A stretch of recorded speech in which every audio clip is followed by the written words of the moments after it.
From the Canopy is brought to you by Brooklyn's own Indians and Robbers Apparel and Art. Hey folks, man, this is Cory, and we're back with another From the Canopy podcast episode, and this is the Movie Massacre. This is a podcast about film by way of news, trailers, and reviews, and I'm joined as always with my co-host. We got Bobby Block, what's up? Yo, yo, yo. And we got Cornelius, aka Evil Corny. Hello. What's up, man? Yo, I'm digging that Santa Claus shirt, Bob. Oh, appreciate it. You know, oh my God, I just noticed what it said. Trying to be festive, you know. Oh Jingle my Jangle. Oh my God. Hey, well, that's what's up, man. How you guys doing, man?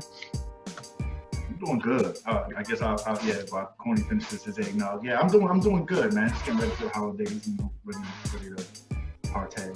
Yeah, that's what's up. How about you, Corny? I hate everybody and everything. Other than that, I'm good. I'm just kidding. I don't know. It just doesn't feel like it's almost Christmas. Or Christmas in 2 days. Yeah, because it's the Rona Christmas. Ronamus. Yeah, that's what it is. Ronamus. 2020 just needs to be thrown in a hefty sack. Only thing I have. These things starting off. Is it like Hanukkah yet or Kwanzaa? Hanukkah was like last week. Kickoff. The Hanukkah was like a couple of weeks. Like we did like 12 days of Hanukkah or something, like for each candle on the menorah, that's a different day. Or I forget all that shit, man. Over the years. 7 or 8 days. Yeah, something like that. Yeah, I think Kwanzaa days start after. Yeah, so I think the Kwanzaa days start after Christmas. Yeah, Kwanzaa starts on the 26th. I think Hanukkah might start on the 17th though. Okay, all right. I mean, I didn't really was looking for accuracy. I'm just telling you. Before you start offending me, I'm so shallow. Like, you don't even know, bro. Like I just need to surface on a lot of shit, man, and I just keep it moving. My brain fills in the rest. But let's talk about these films, folks. We do got some stories and some news today, man. I'm going to start off with some somber news. Unfortunately, we lost an actor. It's going to be Tiny Zeus Lister, man. And you know this guy, forever known as Devo from the Friday films. But before that, he was a fixture in the movies, man. Always playing a tough guy, really mean, big dude, the muscle, you know, like, and it's crazy, man. Like, this guy has definitely had an impact on Hollywood, man. A long career. And a lot of unforgettable characters, man. You know what I'm saying? And it's unfortunate we lost him. I believe he passed at, I think his age was 62, man, when he passed away. And they're blaming it on complications from coronavirus. You know what I'm saying? Yeah. And it's kind of sad. I saw like a clip from his last interview. He had an interview the day before he passed away. And the thing about it is you could hear it. You know, he was sick during that interview. You know, he's on a Zoom call and he was saying how he couldn't wait to get the vaccine, you know what I'm saying, so he could get back to work. And the next day he passed away, you know what I'm saying? Man. So, and did you guys ever see the film where he actually was deemed the Zeus nickname? Noah's Bar. Yeah. And you know, after that, he had a brief stint in WWF where he tag teamed with Macho Man Randy Savage. Oh yeah, we remember that. That cage match. Yeah, that was dope, man. That was clever marketing on their part. When I was like in 6th or 7th grade, he was like traveling with like this Christian group, and you know they got up and would say their testimonies and stuff. Is that the dudes that was breaking the blocks with their head and shit? They were ripping. I just remember them ripping these phone books in half. Yeah. They were tearing phone books in half. But yeah, you remember that shit? Yeah, but he was all part of what? Oh, go ahead. Yeah. No, he was just part of that group. I don't remember if any other people that was with it, but I remember him from that. And you know, they was ripping the damn phone books in half, and not like opening it up and ripping it like, you know, thick ways. They were ripping those things in half. I forgot the name, what they call themselves, but it was hilarious to me because like you would see it on TV and they're doing all these feats of strength, and then. And mixed in between was like religious shit. The Lord gives me the strength. On the eyes, say break this brick. I just remember that like being in like I was like in 6th or 7th grade when that happened, and it was kind of a trip. And then later on, I started seeing this dude in movies, And I was wondering if he was like doing. That's the only thing that I kept thinking about him just ripping phone books in half. And I was just wondering if like they just had him ripping phone books in half because he did it before, like when he was in Fifth Element. And Luke Biston had him ripping the phone book in half. My first experience was watching No Holds Barred, and I was so young. This was back when I still thought wrestling was real, and I thought that this movie was an extension of wrestling. And then it confirmed it once he teamed up with Macho Man. I was like, oh, this dude really is a killer. It was a clever marketing thing because you know, not only was he attached to the Hulk Hogan film as the bad guy, but then they did that character arc on the actual wrestling that had him and Hulk Hogan squaring off, which would further boost more people into seeing this movie. And I remember he used to come out and he had the Z carved in the side of his head, like the ball. That was amazing, man. But interestingly enough, his first film was Runaway Train, man. And you know who else's first film that was? That was also Danny Trejo's first film. Danny Trejo was hired to teach Eric Roberts how to box, and he ended up making the film in that intro scene. And I think Zeus also appears in that prison scene as well, because you know, there's like, because they break out of prison and then take this train. But that's a great film too, man. That's got one of the spookiest endings. It's all I love it, man. It's up there for me with the ending to The Thing, you know, where it's just like, you're kind of wondering what's going to happen next. Yeah, and it's got one of the best final shots. Like, I want to get that on a poster where he's standing on top of the train, and then the camera's going with him, and then the camera stops, and then the train just goes past, and you see the train and him on top of the train with his hands up disappear into the fog, yo. And it's just like, I want that image. Like, that'd be a dope ass poster, you know what I'm saying, for an office or something. But let's look into some of this other shit, man. It's crazy the amount of shit he was in. He was in Armed and Dangerous. Armed and Dangerous, 86, 8 Million Ways to Die, Extreme Prejudice, Beverly Hills Cop 2, Beverly Hills Cop 2. Yeah, No Holds Barred in 89, 9.5 Ninjas. Fucking Universal Soldier? Yeah. Wow. I remember him in Universal Soldier, but I don't remember him in Beverly Hills Cop 2. I liked him a lot in Posse. Trespass. He was cool in Posse. Yeah, Posse, Meteor Man, Men of War, Don Juan DeMarco, of course, Friday, Things to Do in Denver When You're Dead, Thin Line Between Love and Hate, the Martin Joint, Barbed Wire, Fat Beach. Fat Beach was crazy. Fat Beach. Yeah, Fifth Element, gang related. I think that was Pac's last movie too. Yeah, he was in there playing a character with Belushi. Yeah, he was playing a character named Cutlass Supreme in Gang Related. No, it was Gang Related Tim Roth or Belushi? Gang Related was the Belushi, the Belushi one, right? The one that lived. Yeah, the Gridlock was Tim Roth. Yeah, Gridlock might have been his last one. Yeah, you think? Yeah. Because that was him and Tim Roth. Yeah, it was. I think Gridlock was the one. Yeah, no. Gridlock was the last one that got like the big release, but Gang Related came out after Gridlock. Really? Yeah, definitely. And then I got the hook up. Jackie Brown. He's in Players Club, Hookup. He's in Wishmaster 2, The Evil Never Dies. Oh, man. Judgment Day. I only ever saw Wishmaster 1. Next Friday he's in there. I remember him and Sticky Fingers was in Next Friday. They broke out of jail. Yeah, they was riding in the truck when he sung the song about Yeah. He also shows up in The Wash, Austin Powers and Goldmember. It's crazy the amount of shit that he's in. I don't remember him in Goldmember. Everything, but that's the thing. He's in everything from low budget stuff to the top, AAA Hollywood productions. Man, it's crazy, dude. Movie called Confidence. Knock the F out. Never Die Alone. He's in that. Oh, he was in Never Die Alone. Yeah, he was what's my man's name? The bad guy, Pinky. He was his bodyguard. Remember when Michael Ealy goes in and he's in a hot tub and Michael Ealy's like, I don't got no beef with you, and he lets him pass and he takes him out.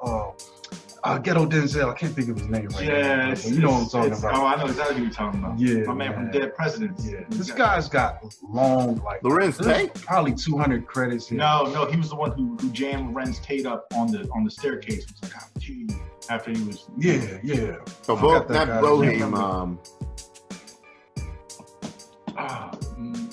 man, fuck. I can look it up real quick. Is it Clifton? Clifton Powell. There we go. Oh, okay. There we go.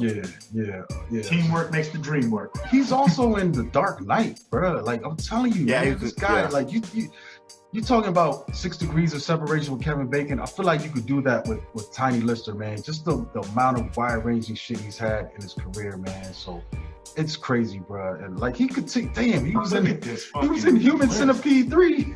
I haven't seen that one. I've seen the first 2, but he does a voice in Zootopia.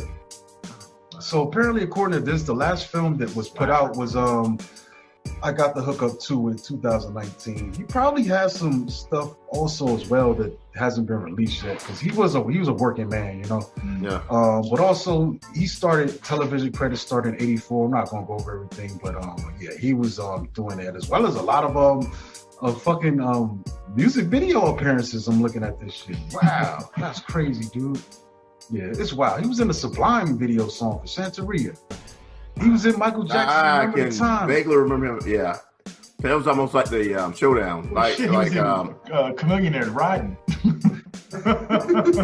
Yeah, he's in a lot of stuff, man. Rest in peace, Tiny Zeus. Yes, man. indeed. Let me see. I might have to send this shit over because this is a lot of stuff to go through. But my next story, last week, I believe, Disney just shut the fucking internet down, man. Disney announced a bunch of projects. I guess they had a, what they call it, the investors meeting or call, and they just announced all of this stuff, man. Like, it's kind of crazy that they announced this at a time where we've got things like HBO Max seemingly struggling to attract users, whereas Disney's just coming out like, yo, we got what you need. You know what I'm saying? And I know there was a complaint that Disney doesn't have a lot of stuff to show. And honestly, Mandalorian has been carrying that whole channel on his back, but I don't think that's going to be the case for much longer. Let me bring this story up real quick so we can go down the list of these. Because I'm going to skip over the TV stuff because we do film here. But there were a lot of announcements, man. A lot of fucking announcements, man. We'll start going through this stuff. So yeah, it was Investors Day call, and interestingly enough, their stock jumped up 15% after that day, man. So got the Star Wars series. So yeah, so we got announced a Patty Jenkins Rogue Squadron movie, and this is going to be based on the pilots, you know, of that Star Wars world. You know what I'm saying? You know, more likely from their point of view, which I think could be awesome. This is going to be like the Top Gun of Star Wars, and I'm here for it. I love fighter jets and movies, and big explosions. And Patty Jenkins is crazy. She does the Wonder Woman films, right? Or am I thinking of someone else? No. yeah. So how the fuck? So she's going from Warner Brothers over to Disney, and that's crazy to me. To jump on, you know what I'm saying? That's wild, dude. I think they put out a trailer. It doesn't really show much about the film itself, but it's just her kind of talking about her enthusiasm and, you know, her getting ready to, you know, take this journey and make this film. So let me see. This is all stuff. We also got news that a Fantastic Four film is officially in development at Marvel Studios. So the Marvel's first family is finally home, and people sleep on that, man. And I think it's due to the fact that they've got terrible representation in these films over the years. But if people don't know, this is what Stan Lee first came up. He was about to get out of comic books, man. His wife told him, "Why don't you do something that you want to do?" And he came up with the Fantastic Four, and the rest is history. You know what I'm saying? And it's kind of been a disservice to us over the years that they haven't been represented correctly in film. Like, we've been deprived of real good depictions of this crew, as well as Doctor Doom. Like, right? Bruh, like, man, come on, I'm ready. I'm waiting. Yeah. So some of these films have already been announced, but here's some new stuff that we've learned about them. Ant-Man and Wasp 3 is going to be called Ant-Man and the Wasp Quantum Mania. And I think that's to refer to, you know, they're always in and out of the quantum realm. We also learned that both Miss Marvel and Monica Rambeau will appear in Captain Marvel 2. And I think Corny might can fill us in on the significance of that, because I think we're dealing with two Captain Marvels in a way. Yeah. Rambo was Captain Marvel for a while. I'm kind of getting mixed up, but it's been a long time since I kind of went over Captain Marvel's history. I want to say she might have been Captain Marvel when Carol Danvers was in a coma. I don't know if you know comics. For a while, when you had Rogue from the X-Men, when she had powers. I remember that. He pretty much put Captain Marvel in a coma. But I want to say Rambo might have been like filling in, or I don't know. She still had those type of powers. And all that stuff I kind of forget about, but yeah, because that's the thing people don't remember. Rogue got most of her abilities from the original Miss Marvel, right? Yeah, Miss Marvel. Yeah, and that's the other thing. They was calling Miss Marvel then. Carol Danvers. Because wasn't there another Captain Marvel? Like you're talking about DC, but it's Billy Batson as Power Shazam. Okay. Yeah. Yeah, but I was trying to point out that Rogue actually got her abilities from the Miss or the Captain Marvel at the time, because normally when she takes your abilities it's temporary, but for some reason maybe she held on too long and she absorbed her abilities permanently, and then she ended up in a coma. So Rogue went on to have the flying ability and the super strength, but she's not quite as strong as Captain Marvel was. But so Doctor Strange in the Multiverse of Madness will connect the events of Spider-Man 3. So that those two films will kind of be connected. And so I'm not sure how you say this. Exo Chittle Gomez is confirmed to be playing Miss America Chavez. So I'm not sure about that character. I've never really America Chavez. Go ahead. I know the character, but I don't know much about it. I thought you were going to tell us something about the character. Oh. All right, so we also got Christian Bale is confirmed to be playing Gore, the God Butcher in Thor: Love and Thunder. Nice. We've also got confirmation from Marvel that they won't recast T'Challa for Black Panther 2. Out of respect to the late Chadwick Boseman. Instead, the Black Panther series will expand to spotlight other characters using the branding World of Wakanda. Ryan Coogler remains attached to Black Panther 2, but the sequel's release date has been pushed back to July 8th, 2022. And I'm a little bit alarmed. I mean, I still got faith that Disney will deliver something that I would want to see, but you got a film called Black Panther. I want to see Black Panther. You know what I'm saying? I mean, he's going to eventually. I just wonder. I just want to. He's going to have to be cast. Yeah. He's going to have to be recast eventually. So I say you go ahead and rip off that Band-Aid. And you could definitely probably play around with, maybe passing the mantle on, or maybe M'Baku takes it, or Shuri takes it, or you know what I'm saying? But yeah, I don't know. I'm curious to see. I'm gonna be there with my ticket. At the same time, like, we might be 5 years plus post Endgame. So I was just wondering if they're going to try to introduce his son or whatever, him having a young son or whatever. You can kind of do that because they work. It's like get your little ass out of here, kid. Yeah, but that's some kind of way that mantle going to have to be passed down. You know what I'm saying? If it's his sister or a son or whatever. Yeah. I don't know. We'll see, man. I don't know. It's gonna be interesting though. But like I said, I'll be there, man. I'll have a ticket. Also, we got Indiana Jones 5 is in pre-production, and my man just can't leave the adventures alone. They confirmed that Harrison Ford is going to be back. You know what I would like to see though, man? He's too old to be running around. Maybe start off with him in a chair, just telling his last real big adventure, and then we get someone else that's cast as a younger version. Because he ain't running from no fucking big boulders or no shit like that now. Dude. Past that, man. Let me see. I'm gonna say this right now. You guys will never say a fucking word negative about Harrison Ford as long as I'm on this podcast.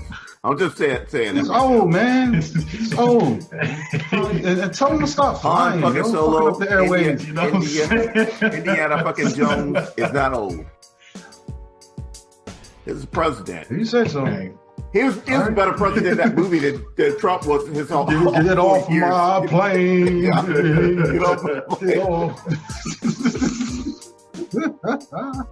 One dope ass Harrison Ford movie that don't get enough recognition was regarding Canopy.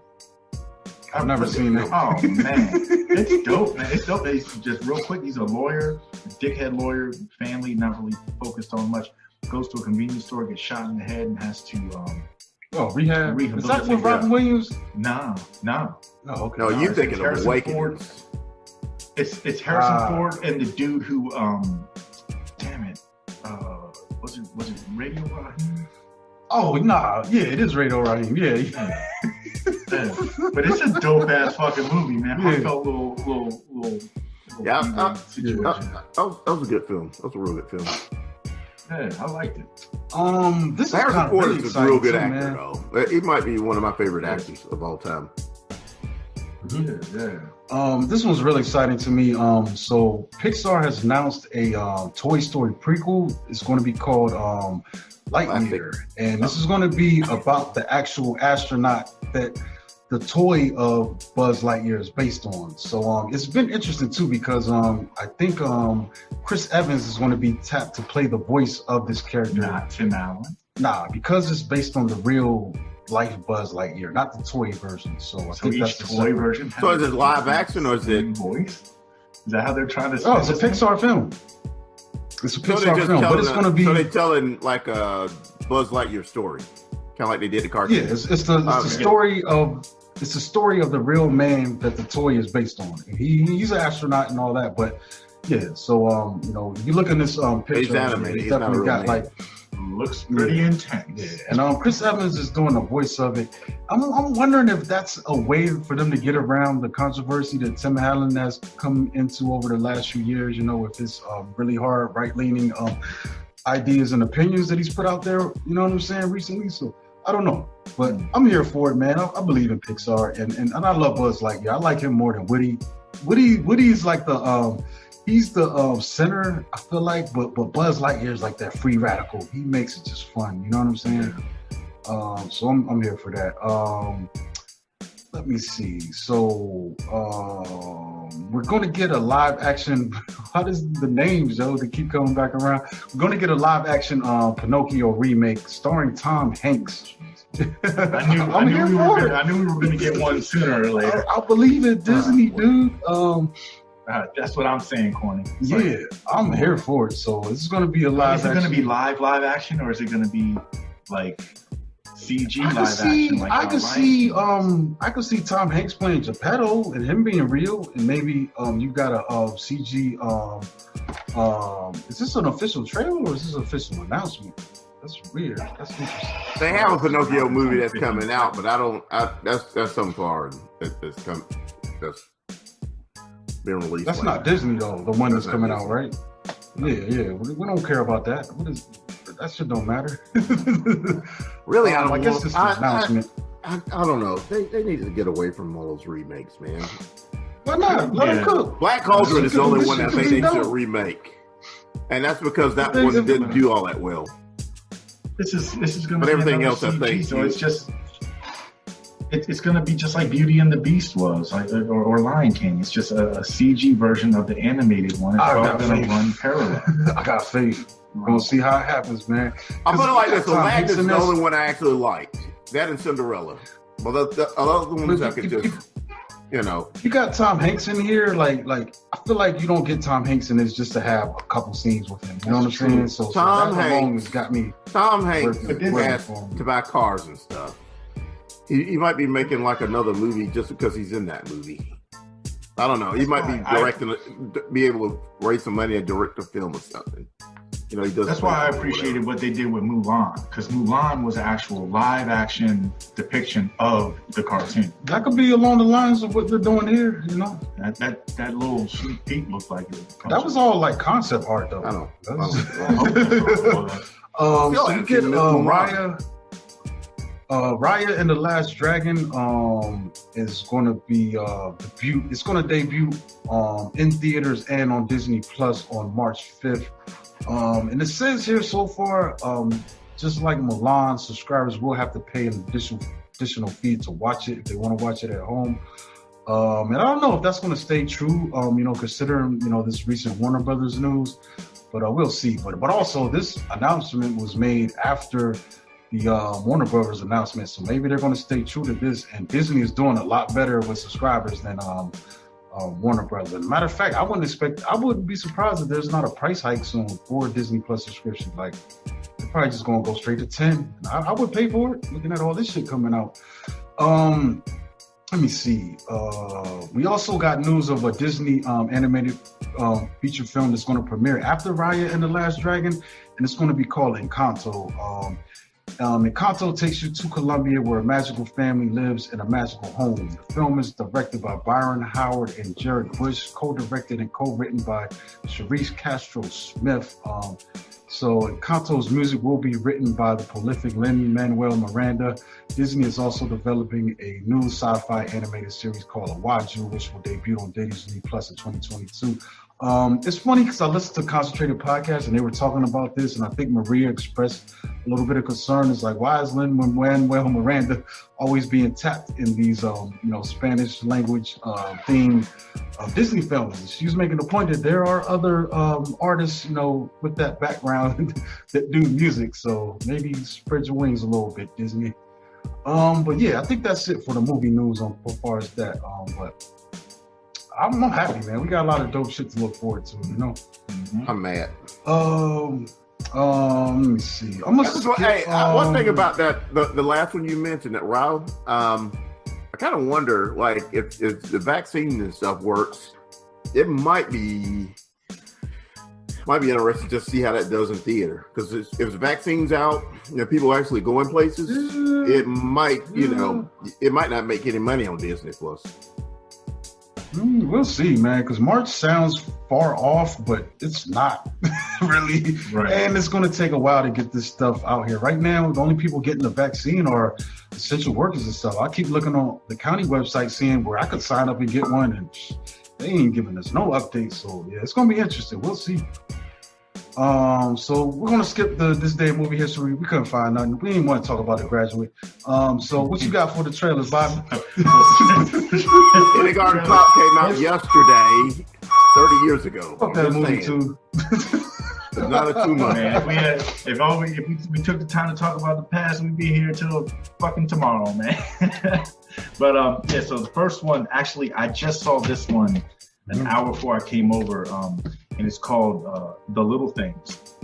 And it drops on January 29th. And pretty much synopsis-wise, it's a burnt-out deputy sheriff with an eye for detail teams up with a young, ambitious detective to reel in a witty serial killer, which kind of sounds like a movie on like Seven a little bit. But the thing with this one is it stars Denzel Washington, which pretty much anything he's in is something close to a home run.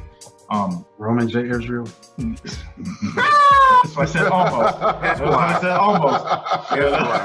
Almost everything that he is in is knocked out the park. But you also get Rainey Malik and Jared Leto. So Jared's fucking up this thing.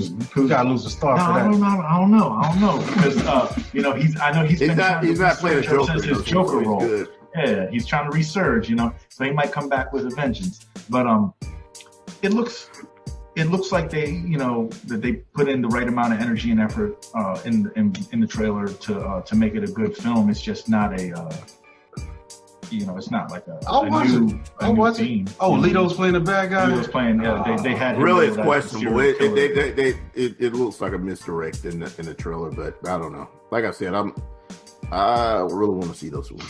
Well, hold on. What's the plot? What are you saying? What are you doing? Pretty much, Denzel is the older deputy sheriff, and then he teams up with the younger guy played by Rainey to try to catch Lito. To catch. What's he, a serial killer? Yeah, pretty much. It looks like it's a misdirect. That's what I said. Yeah, it's a well used theme, but like I said, almost anything Denzel is in. I'm gonna watch it. I wonder if this is gonna come to theaters HBO Max. Yeah, January 29th. But I wonder if theaters are it could possibly come to HBO Max though. I hope so. We'll see. I hope. We will see. So the next one we don't have to worry about it being in theaters because it's coming out on Netflix January 15th, and it's called Outside the Wire. and it stars Anthony Mackie, who's the he's the front runner in this film, and then it also has Damson Idris and this was getting at least it's getting heavy promo. I don't know about heavy I don't know how good it's going to be. I see robots. So what it is Snowfall. In the near future, a drone pilot sent into a war zone finds himself paired up with a top secret android officer on a mission. Is that Mackie? Yeah, Mackie's the android officer on a mission to stop a nuclear attack. So it looks like there's going to be a lot of explosions. It's going to be a good sci-fi action film. Mackie's out there doing some ninja shit. And it's it comes out like right out the gate. The one thing that made me want to bring up this trailer is it said it came from the same studios that brought us The Last Guard and Excursion, which those two films also they were solid. Actually, they were very solid with the action and one or the Last Guard was a Netflix film as well. So the old guard. The old guard. I'm sorry. But yeah, so this one looks like it's going to be worth watching, and why not? It's Netflix. They should have made this about when Omar finally escapes the block and his further adventures. So, and my last one is a film called The Beagle. It's an IFC film, so I've been chomping at the bit to start getting some of these. Yeah, how you spell that? Vigal, Beagle. Vigal. VAL. Oh, okay. Vigal. Yeah, so pretty much what I guess what it's supposed to stand for is it's a young man that agrees to fulfill the duties of what's called a shomer. Spell it again. Oh, the vigil. The vigil. Is that how you say it? I fuck up my pronunciation. Like the Beagle. I spelled it out. But my pronunciation ain't right. But so pretty much it's about this guy. He agrees to do the duties of a shomer, and that's pretty much the ritualistic practice of looking after a dead body over the course of one night. And during this night, I guess a lot of creepy paranormal type shit starts happening, and it looks good. I mean, I'm always looking forward to a new horror film, whether it's a regurgitated theme or not. But IFC normally gives out some good some watchable horrors. So and this one is going to be coming to us February 26, 2021. That's its USA debut. So I think that in other countries it might have already been released or been viewed, but it's gonna come to us February 26th. You ever watch Red Riding? Did you ever finish Red Riding, Bob? I watched the whole first one. I got halfway through the second one, then got distracted because I started watching Fargo. And that was kind of all she wrote. So I got to get back to it. But the first one was really cool, and from what I've seen, the second one, halfway through, it was really good as well. So I got to get back to it. Okay. All right. Well, that's it. You got any more? Nah, none more talking. You're not gonna talk about Coming to America too? Yeah, what the hell? Oh, I thought you was gonna bring that. You didn't want to do it all the trailers. I thought you was gonna lead with that. I just had to call you out on it. Oh no! I mean, I figured that you was gonna bring it up. You sent it to me, so I was like, yeah.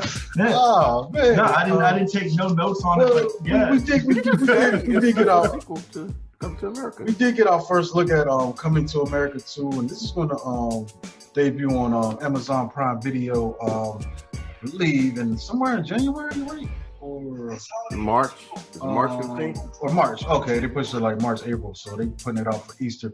But I will say this, man. I mean, it kind of catches us up with the characters. I mean, I'm still not sure of the plot, other than the fact that it's announced that he has a son that he doesn't know about that's in America. So I'm guessing maybe that relationship with his queen didn't work out, and maybe he had to roll back here or whatever the fuck, or maybe she loves. That's the same thing gonna happen in Black Panther 2, by the way.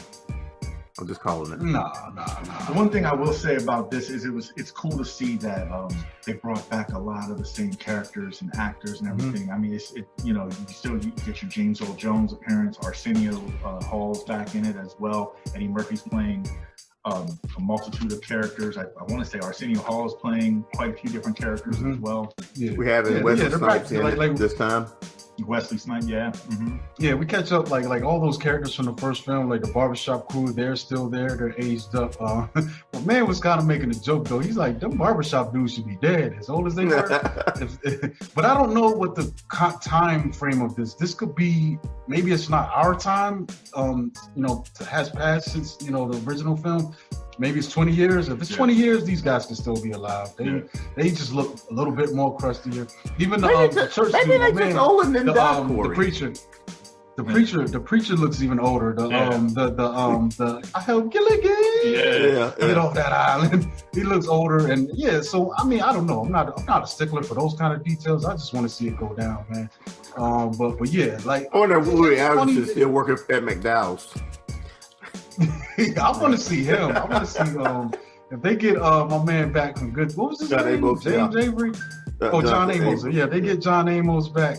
That'd be dope. But they did. I had a belly laugh when they were doing that one joke about in the barbershop, and the guy was going around. And he made some joke about Africa, and he was like, "Man, that's insensitive, man. That ain't right." Then he said, "Now sit your ass down, Hotel Rwanda, dude." I'm looking forward to that, man. I don't care, man. Whatever state it comes, I'm there. Like I'm already an Amazon subscriber, so and they already made me laugh like shit. So I'm just investing time at this point, So it doesn't have a lot. It doesn't have it's not a high bar for me with this film, Don't got to do a lot to impress me. But yeah, so let's get into these reviews, man. My first film is definitely one that I think is probably one of the best of the year that I've seen, man. And it's going to be Ma Rainey's Black Bottom. This is a Netflix exclusive. It premiered this past Friday. It's a story, I mean, it's kind of a fly on the wall story where you're getting a glimpse at Ma Rainey and a day that she spends in the studio. So basically, she's on tour. She's a blues singer. And we get an intro to her singing her blues. But the next day, we see her in Chicago. She's starting off singing in the Deep South. But the next day, we're in Chicago. And she's on tour. But in between this tour, she's stopping at a local studio there. And she's been hired to record a couple songs, by these two record company guys, and on top of that, a band is brought in to play to back her, featuring let me see, let me look at this cast real quick. Featuring the main one that stands out is going to be Levy Green. He's a trumpeter. He's kind of all these guys in the band are work for hire guys, but you could tell they know each other just from working the circuit. But he's kind of unruly, waiting for his shot. You know what I'm saying? He's just doing his job for the cash. But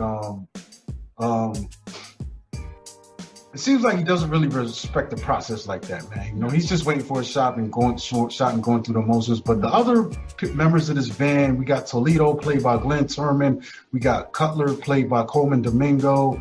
And we also got a guy named Slow Drag, who is actually another player. Michael Potts plays him. This cast is small, yo. Everyone that's on this cast page that's all that's in the movie, really. That it has I think there's a policeman they encounter on the way to the studio. But I will say this, man, this thing feels so fucking authentic, so fucking real.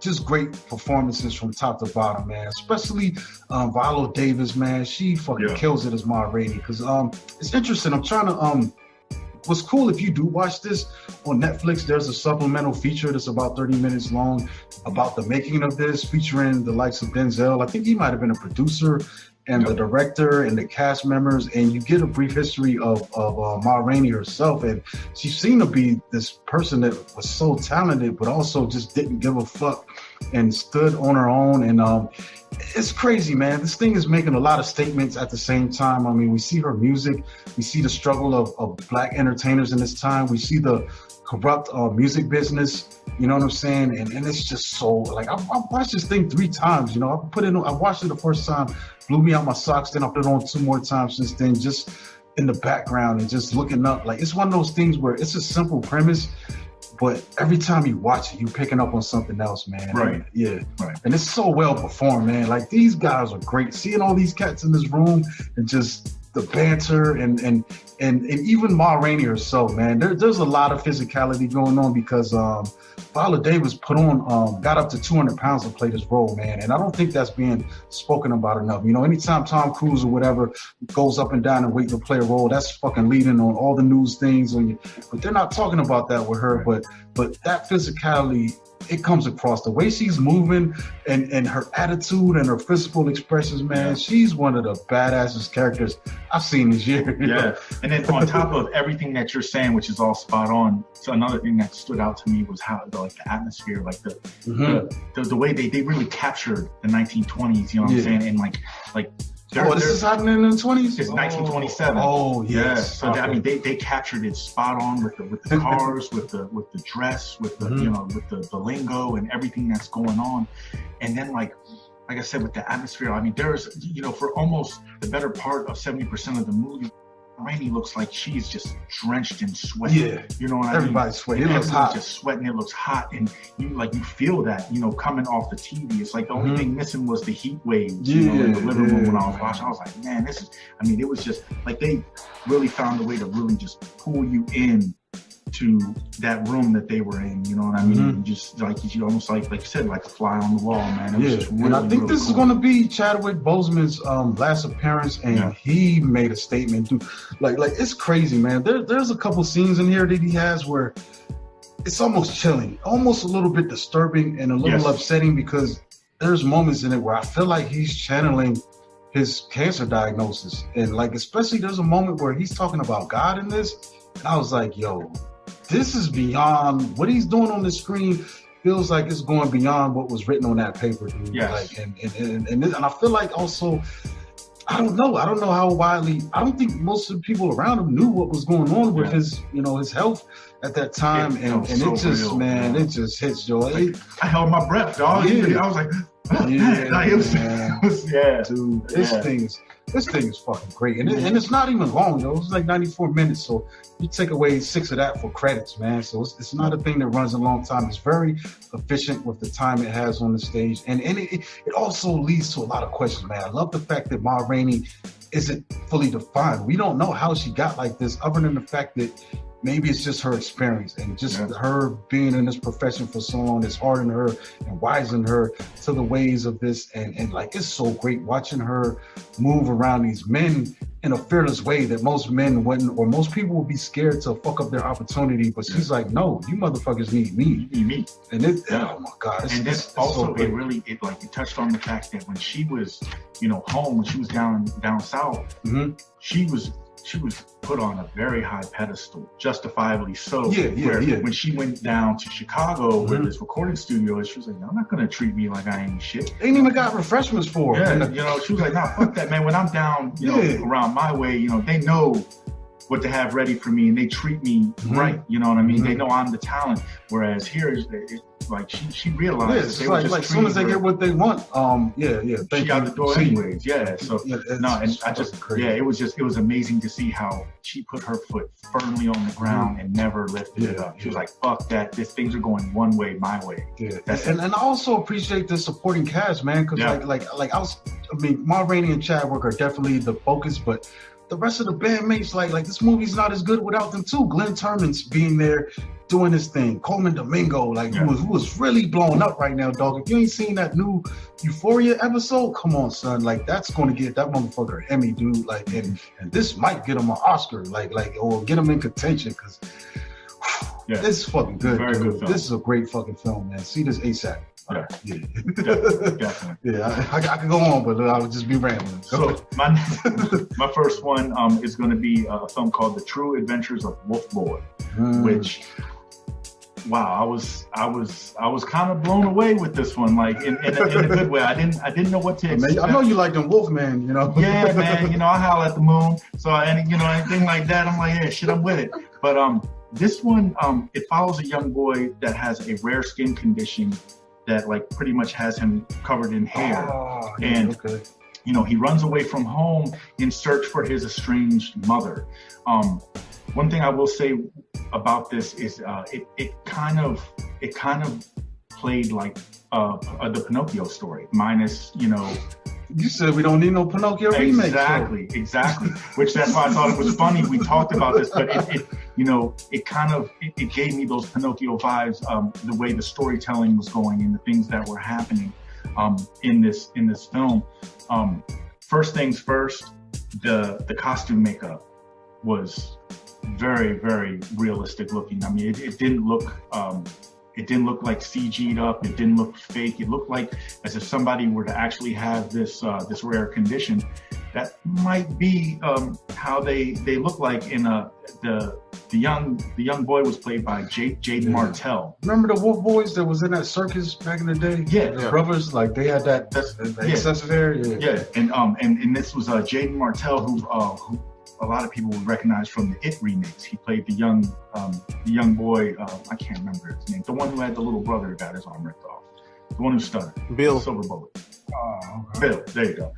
So it was played by him, and I mean he knocked his role out the park. The acting was great, and the thing about it was like there was a serious like message.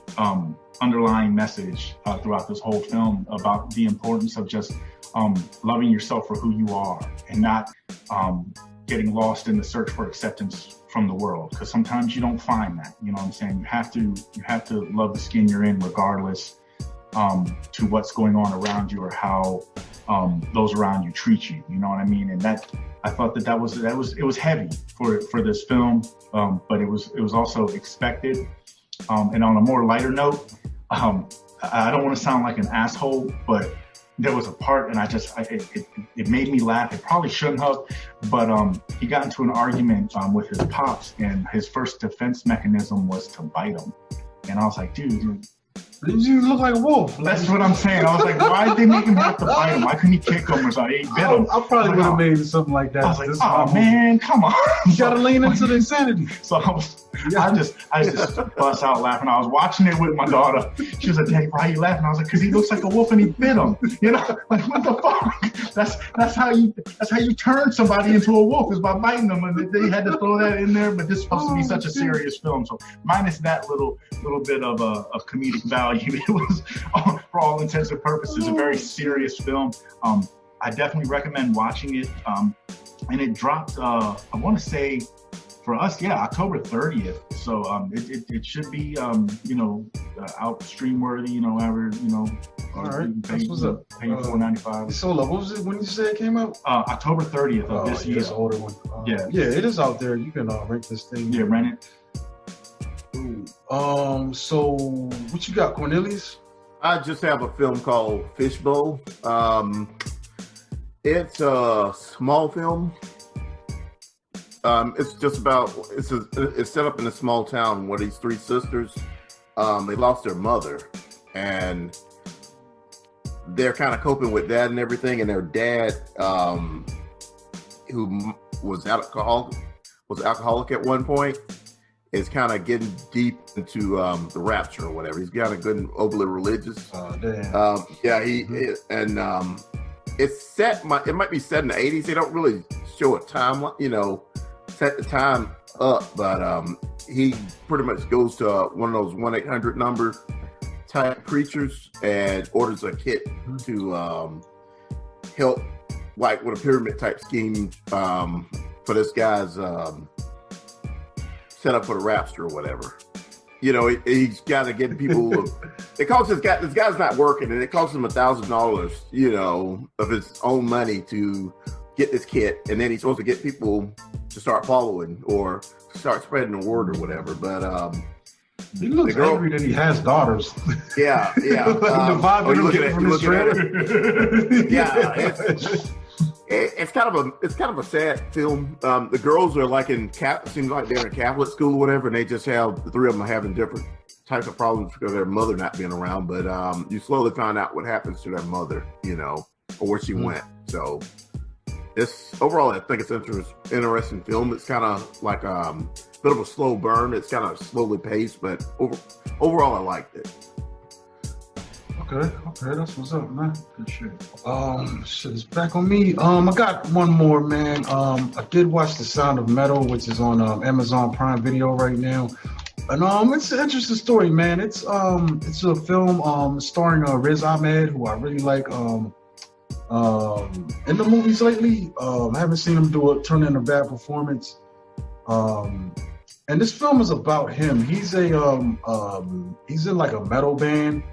Him and his woman. Actually, it's not even really a band. It's just him and her, which is kind of crazy. He's the drummer though, and apparently, that's what it feels like a little bit. Yeah. Well, how many members does it take to technically be a band?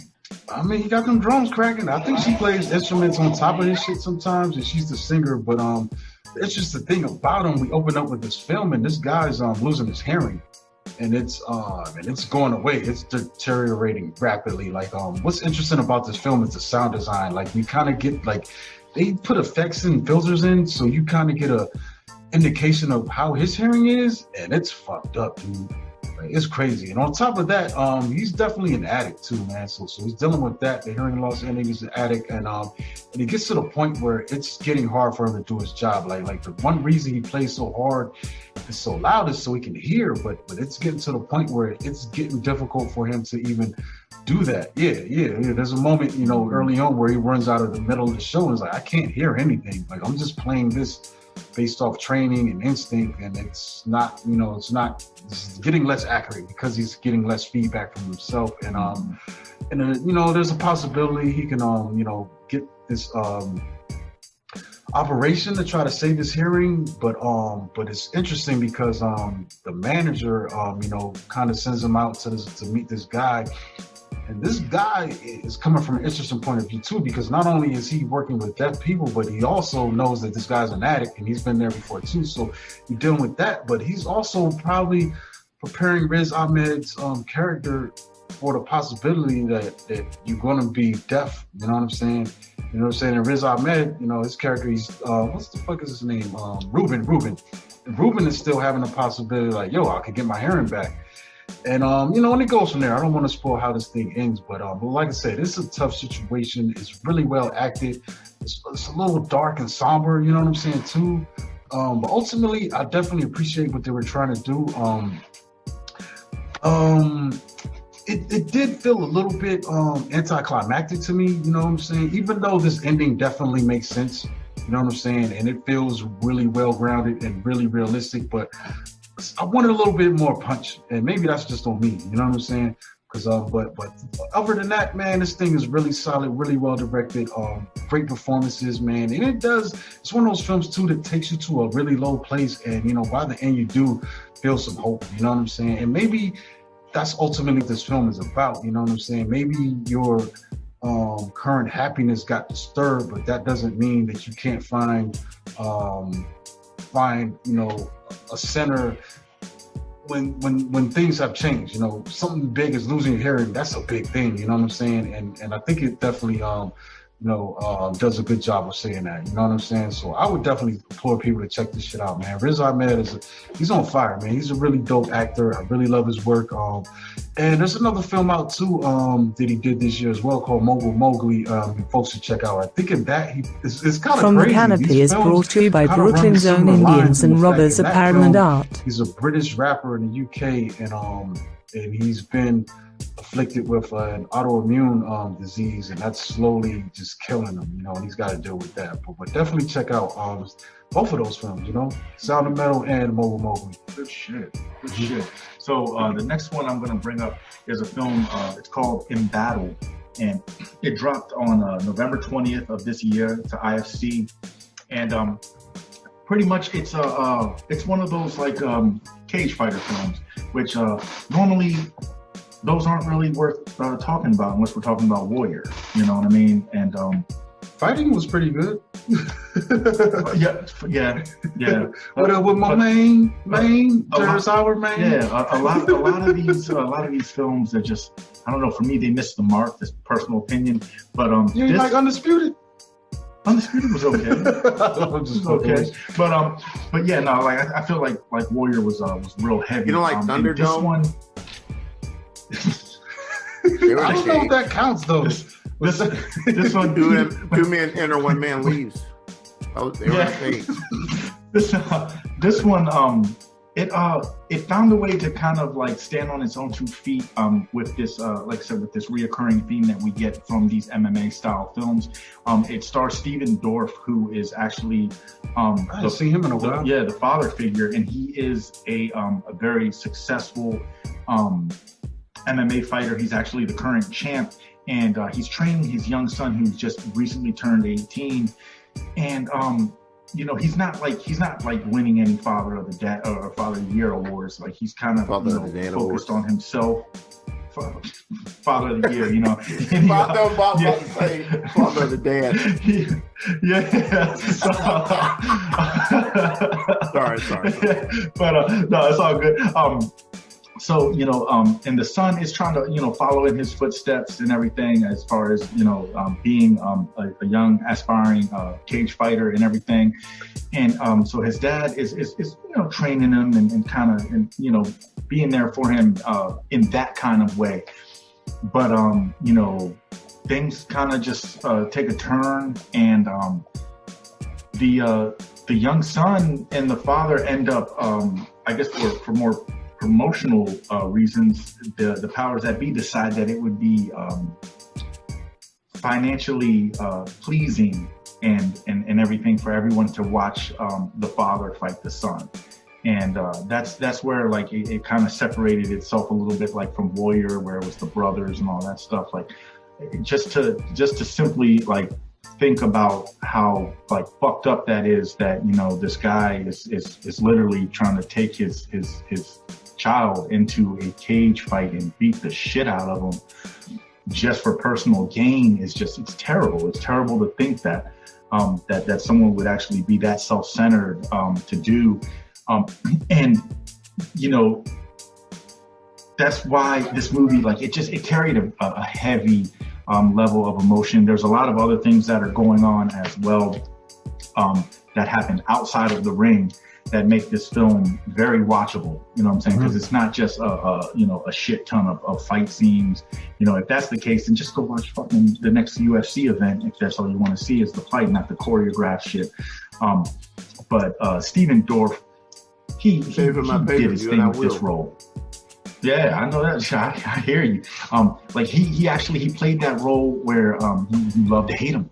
You know, he looked good in this. Like he looked kind of washed up in that third season of True Detective. Yeah, but in this season, he looked like he hit the gym and he was kind of, you know, he fucked up. But he, like I said, he's playing that role where he really loved to hate him. Like he really embraced his role as an asshole in this, and but that's what kind of carried the film. You know what I mean? And like I said, I mean it's heavy. With the emotion, the tone, the direction, the storytelling, everything for me was spot on. You know what I mean? Like it's not. I'm happy that this dropped on IFC and that, you know what I'm saying, you know, you can stream it and get the physical media, because I don't know how well received it would be by the masses as far as like a theatrical release. But I am very, very happy that I seen it. I will own it once I find it on DVD. And I would strongly suggest that anyone that even if you're remotely close to like this style of film, this is definitely one worth checking out, and it'll end up finding its way pretty high up on the list. Yeah, that's what's up, man. You got anything else, Corny? No, I'm good. Really, I've just been watching old like films, like I can't even think of anything I've been watching. Like old Christmas movies and stuff lately. What about new Christmas movies? Did you watch that new Hokey Dokey? What was that? Hocus? What the fuck is that joint? Is Jingle Jangle? Jingle Jangle? Yeah, I did watch it. I did watch Jingle Jangle. I thought it was an okay film. I feel like we need a Christmas film on this, you know, because it's our last day before Christmas, our last show before Christmas. I kind of forgot what was that happened. about? It's It'd have been such a long. It's kind of got to do because I started watching it, man, but it was too late when I turned it on, so I just dozed. But I think it was starting off in Santa's, up in the. No, it's Jangle. It's actually a Jing. Well, his name's Jangle. Is the character played by? Does he jingle? No. Yeah, okay, so here's him. Forrest Whitaker is like playing a toy maker, and okay. his apprentice pretty much steals his ideas.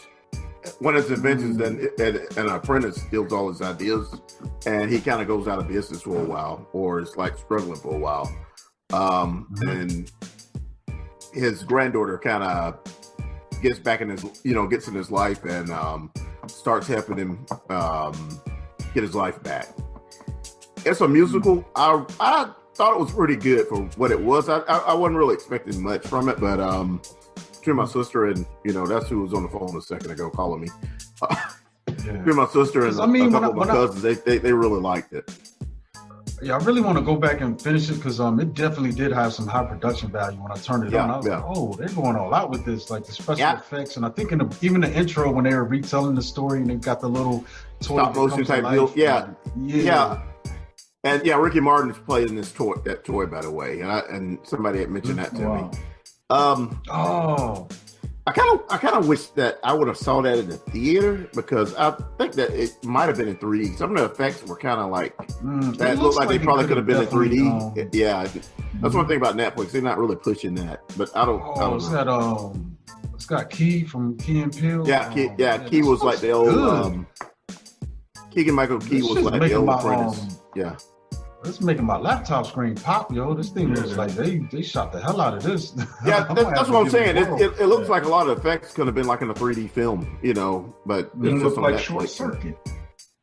Yeah, this looks cool, man. We'll definitely check that out. Yeah, he said it's good. I ain't got no more, so it's on you, Bob. All right, well, I already brought my Christmas movie up a couple of shows back when I talked about Fat Man. That was all my other Christmas movies are oldies but goodies. But the last one I'm gonna bring up is a Shudder exclusive. It's a film called The Mortuary Collection. This is actually the one I wish I would have suggested to Gray Drake, because the one that I did suggest was not that good. I watched it and I was like, it was terrible. Which one did you watch?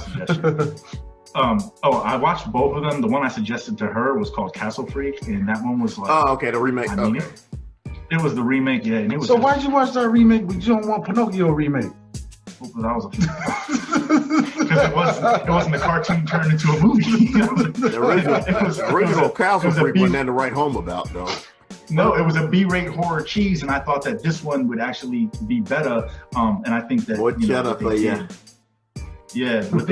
they did better was like costume design, but story-wise, it was terrible. It was like watching a late-night Skinamax film. I was like, oh, this is terrible. It's like if somebody walks in while I'm watching it. Yeah, I was like, fuck. Like one time, my daughter came out, I had to pause it. I was like, not doing anything. I'm just watching this stupid movie. So yeah, Castle Freak, bad suggestion. If you didn't watch it, don't watch it. The Mortuary Collection, though, it is also on Shudder. This one is an anthology film, and it's actually one that was good. The last couple that I've watched have not really been pleasant for me to watch because they just really missed the mark. This one, it kind of like gives you those like Tales from the Hood vibes. A little bit. It's an eccentric mortician who recounts several strange stories while going through this mortuary house or whatever he has a young, I don't want to call her an apprentice. There's a housewoman sign. She comes by to, apply for this job and starts asking a whole boatload of questions. And, everybody they walk by kind of has a story. There's not too many stories, which that was number one. I thought that was good because the last couple I've seen was like 10 plus stories. That's way too many. This one gives you, your 3 solid stories. They don't run over too long. They cover all their bases in the allotted time. And they were entertaining. You know what I'm saying? Like you could tell they were unique in their own right. I think that the production value, they did spend a nice little amount of money on it, and they put some thought into the twists and turns and the direction that this film takes you on. And I really appreciated the third phase. You know, I thought that it tied everything together well, because one of my major gripes about anthology films is that the concept of the story, whatever brings, whatever reason that the stories are being told has to run cohesive throughout the whole, in between the stories being told and then the ending, that's very important, because that is a story in itself, and if it just doesn't make sense, it's just like, what the fuck, So, shout to Clancy Brown. He's the one who actually plays the mortician. He's been in a few movies here and there, but the one that he stood out to me the most was in Pet Sematary 2. He was the stepfather, and that's why I was like, oh, that's that dude. He was a creepo in that as well. He's in the first Highlander. That's the Kurgan or whatever. Yes, that's true. Yes, you're right. And he did a good job, man. Like I said, I really enjoyed this film. It's getting very high ratings on Rotten Tomatoes and everything. So it's not just me. It's not like me just like spitballing, for the world. The masses appreciate it as well. And anyone who has a Shudder subscription, go ahead and check it out. It's well worth watching. It's not long. I want to say maybe about hour, 15 minutes, give or take. And it's good. And the last thing I'll say about it is it had a very unique way of maintaining a level of creepiness the whole way through, from the beginning all the way to the end. I watched it a couple months ago. I have to go in details, and I'm just going to say something that happens in one of the stories. The pregnancy one. Yeah, man. That's all I got to say. Yeah, man. Enough said. Yeah. Always wear protection. That's all I got to say.